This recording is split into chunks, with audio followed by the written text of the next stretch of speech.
Hello, I'm Catherine Klein. I'm the Vice Dean for Social Impact at Wharton and a professor in the Management Department, and delighted to be talking with our guest, Fred Swaniker. Fred Swaniker is a serial entrepreneur and leadership development expert making huge positive social impact in Africa. He founded the African Leadership Academy, the African Leadership Network, and ALU, the African Leadership Universities, and has been named a TED Fellow, a World Economic Forum Young Global Leader, one of the top 10 young power men in Africa by Forbes magazine, and other honors. So, Fred, it's great to have you with us, and thank you. It's a pleasure to be here. Great. So let's start broad. Tell us, is Africa a good place for business today? I think that Africa is the most exciting place for business in the world today. It offers the second highest rate of return for globally in terms of investments today. But more importantly, you see, I think that there are certain long-term trends that are taking place in Africa, which provide fantastic opportunities for investors and business leaders to actually not only have impact and feel good about investing, but actually to really make a lot of money as well. This is not the image of we are likely to get of Africa on the front page of American newspapers, for example. No, not at all. And I think it's also quite different from the way, for example, Chinese investors are seeing Africa. Oh, okay. And I think the way I look at it is that the average American business leader never remembers a time when the USA looked like Africa does. Sure. So if you think about, it took the U.S. has been fairly developed for the last 100 years, right? So your parents or your grandparents never remembered a time when this country looked like Africa. Right. But if you think about how fast China has developed and where China was 30 years ago, for the average Chinese business leader going to Africa, they look around, they're like, oh, this looks like what China was like 30 years ago. Right. So for them, they don't think this is a place I come and do charity. Yes. And give to people who are in need. They think this is a place for me to come and do business. Right. Because I actually get to do what we did in China all over again. Right. And I think that this is the block that most investors in the U.S. have, is that it's just difficult to go there and imagine that what you see could actually be any different. Mm-hmm, mm-hmm. So what you're saying is this is a time for investment in Africa, not charity. Absolutely, because there's no region in the world that is developed through charity. The only thing that drives prosperity and job creation and brings people out of poverty is entrepreneurship. It's business. That's what creates there's not enough government spending. There's not enough charities. There's not enough aid to drive development. It has to come from the ground through entrepreneurship, and that's what Africa needs at this point. So talk to us about the needs in Africa. What will it take to build entrepreneurship in Africa and to build the employment in Africa, and what are you trying to do to move the needle on? So I believe that in any part of the world, for an entrepreneurial venture to take off, there are three things that need to come together. You need an idea, you need the team that can execute the idea, and you need some capital. Yeah. I think that for me is a fundamental of any business idea. In the U.S. and more developed markets, the mix of those three things is that you have plenty of people, thousands of people who are educated at top universities every year. There's a long, huge stock of human capital that can execute things. There's billions of dollars of capital, trillions of dollars of capital that's available to invest in things. What is scarce in more developed markets are the ideas, because so much has already been done. Right. About 300 years of development. You go to Africa, the mix of those three things is different. The ideas are plenty. Everywhere you look, you pick up a stone, there's another idea, right? And you don't have to be a rocket scientist at all, because you just have to look at what are simple goods and services that are offered elsewhere that have not been offered yet in Africa, and you just have to almost copy those. There's no chain of retail stores. Oh, maybe I should build supermarkets here. There's no system of consumer credit. Maybe I should be the first to introduce credit cards or other forms of consumer finance. Mm-hmm. There isn't enough education. Maybe I should build a chain of for-profit schools. So it's not complex ideas. Yeah. Plenty of ideas. Increasingly, actually, the capital is available in Africa. It's not necessarily U.S. capital, but there's more and more capital coming into Africa. What is scarce are the people who can execute these ideas. And so what I've devoted my time and my real passion is in creating those people. Right. developing those people who are going to be the leaders, the entrepreneurs, who are going to not only establish small-scale enterprises, but are going to establish large-scale, investable enterprises that are going to create hundreds of thousands of jobs and that are really going to bring Africa out of poverty. So that's my passion. Right. And so 10 years ago, you founded the African Leadership Academy, and this was probably your first major play. So tell us about that, and then I want to hear about the African Leadership Universities. But what is African Leadership Academy? Well, African Leadership Academy, the philosophy behind this is that if you think about a lot of the world's great entrepreneurs and great leaders, they started young. Yeah. You think about Richard Branson, he was 16 when he started Virgin. Bill Gates was 19 when he started Microsoft. Steve Jobs, same age. Mark Zuckerberg, 17. The founders of Google were 21. So this is really very often the lifeblood of entrepreneurship. It's young people who are not afraid to dream big and who have the energy to really bring tremendous ideas to life. So throughout Africa, these young people exist.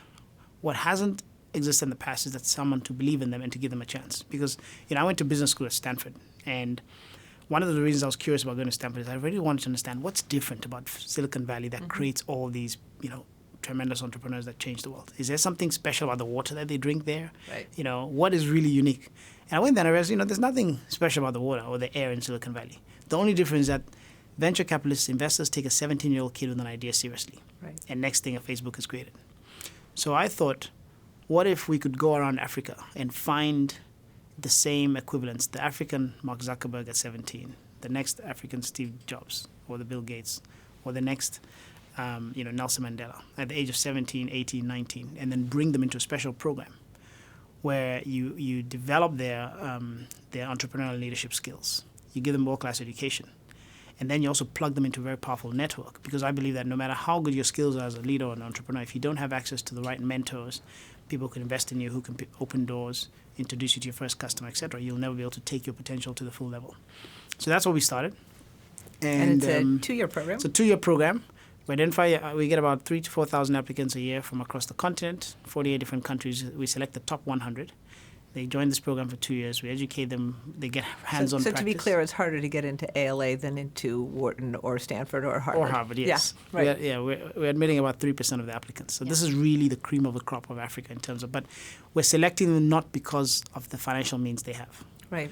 Right, we're selecting them because of the potential impact they can have on the continent. So many of them at the age of 16 or 17 have started companies, they've invented products, they've led political movements in their countries and so forth. And we say, okay, if you did all this on your own without anyone investing in you, imagine what we can do if we bring you into this network, invest in you, develop it, educate you, and then plug you into these networks. So they leave the academy and then go into top universities around the world.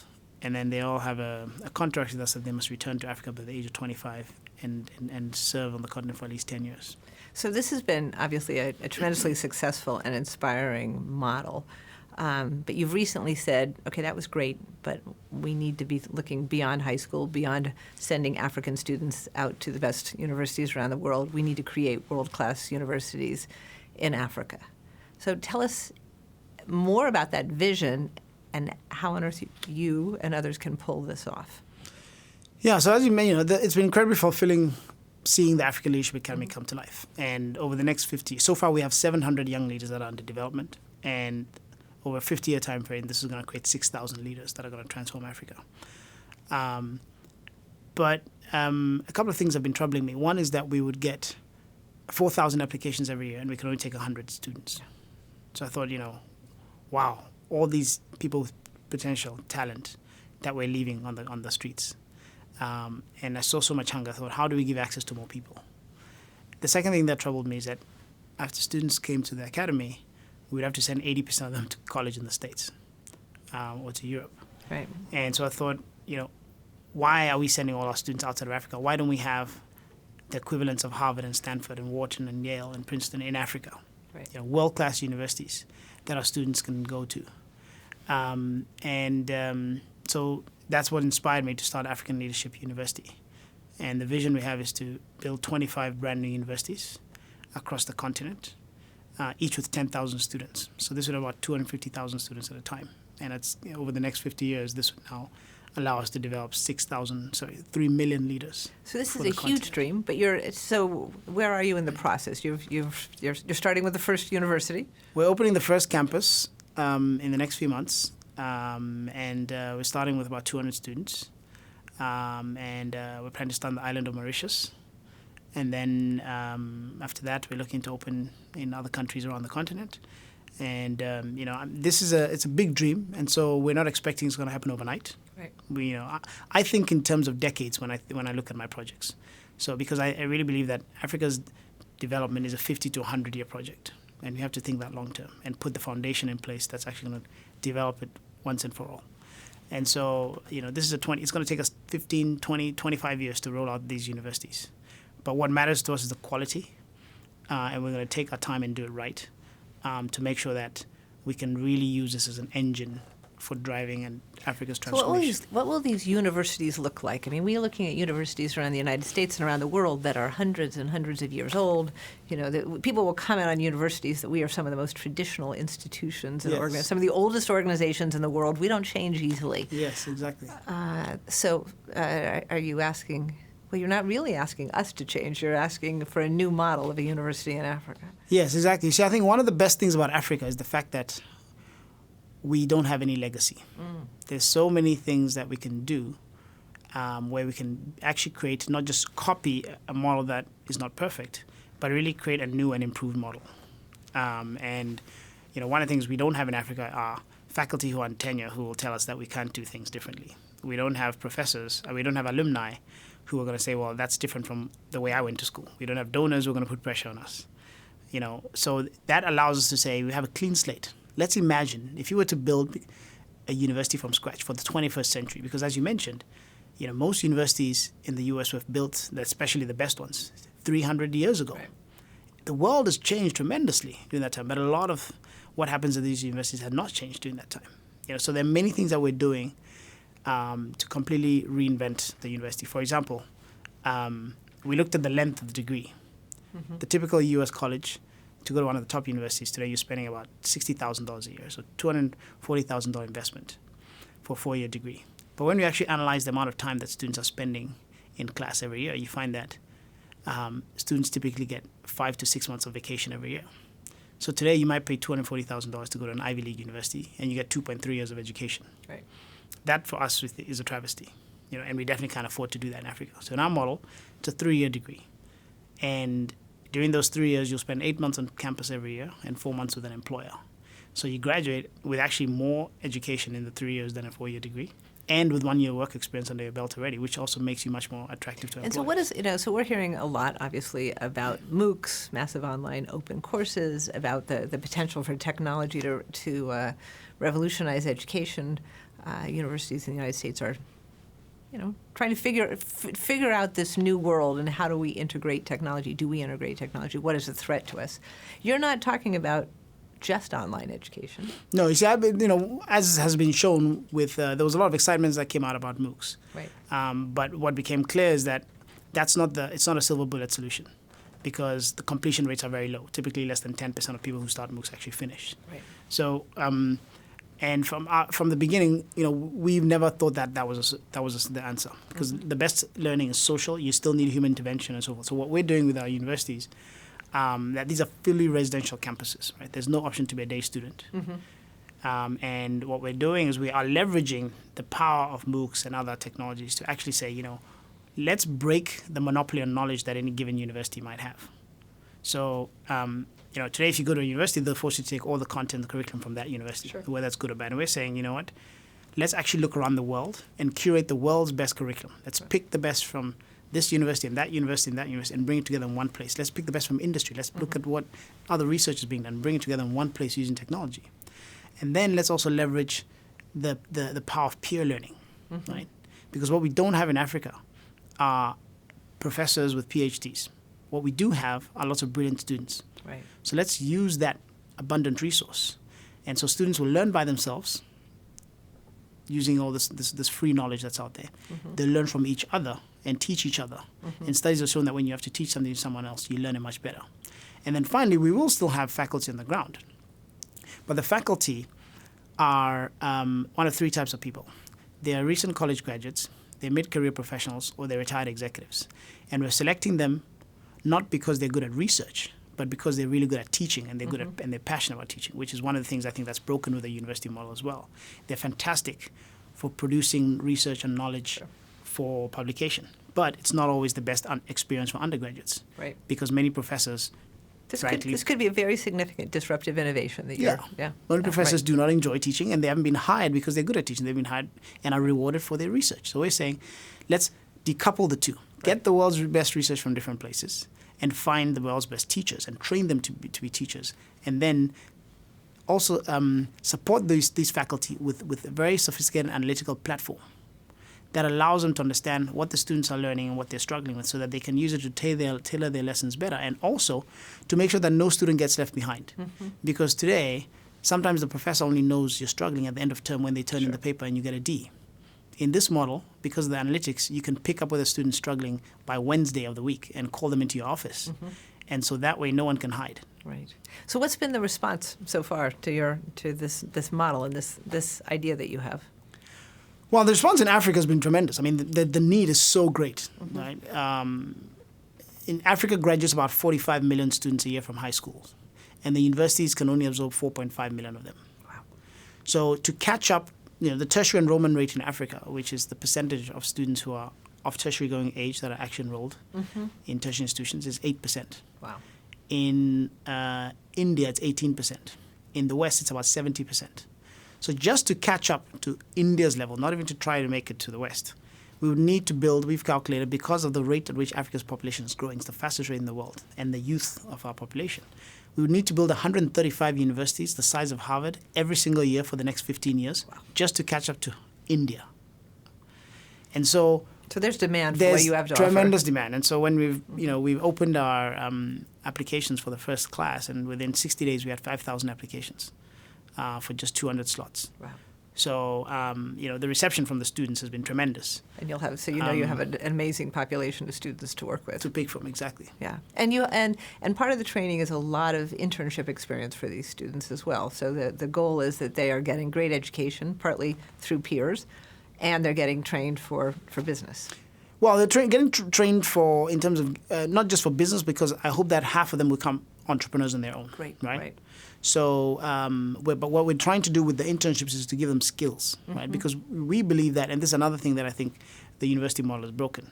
Many universities focus only on giving you theory and content, and hope that the skills that employers want rubs off you by accident. And we're saying, actually, the real thing that you should be getting out of university are skills, and make it much more explicit about that. Because the world is changing so fast that the actual knowledge becomes obsolete. Right. So if you started doing marketing 7 years ago, that's true. You'd be talking about marketing on billboards and TV and radio. By the time you graduate, the world has changed to digital marketing. Right. You started doing computer science 6 years ago. You'd be learning about how to code for the computer, a PC, a laptop. By the time you graduate, the world has moved to mobile. So you want to teach people how to think. Right. Teach people how to think critically, how to communicate, how to collaborate, how to lead yourself, how to lead others. Those are the skills that will endure with you as the world changes. And so that's what we embed in them during their formal time on campus. And then every year, as I mentioned, you're spending 4 months with an employer actually practicing those skills and learning about the industry. And by the time you graduate after 3 years, you have these skills, you have this work experience.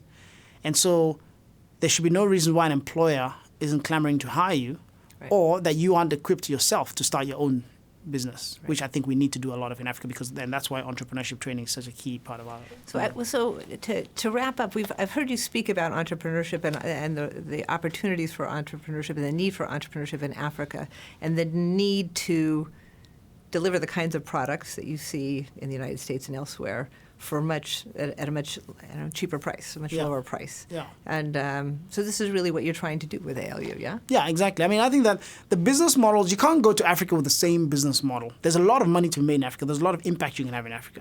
But you can't go there with just the same business model elsewhere. You need to think completely radically and redesign the model and say, there are consumers there who have needs. They have some financial means. How do you design a solution to serve that, and very often involves leveraging technology, like what we're doing with the African Leadership University. But similarly, entrepreneurs need to think about, how do I do this to provide low-cost housing? Right. How do I do this to provide low-cost healthcare? How do I do this to provide low-cost, consumer goods? There's so many needs that we have 1 billion consumers. That's growing at the fastest rate in the world. We're going to be a population of 2 billion by, in the next 30 years. So that is a massive, massive market. Right. Africans are having fewer and fewer children. Therefore, the dependency ratio is going down. So Africans have more money to spend, right? And so there's a tremendous opportunity. I think that this is really where, especially with the aging population in the West, where there's increasing demands on pension funds and so forth to get returns, one of the places that's going to solve this is investing in Africa. Yeah, great. Thank you so much for being with us. It's really inspiring and, really so exciting. So thank you so much. Thank you for having me.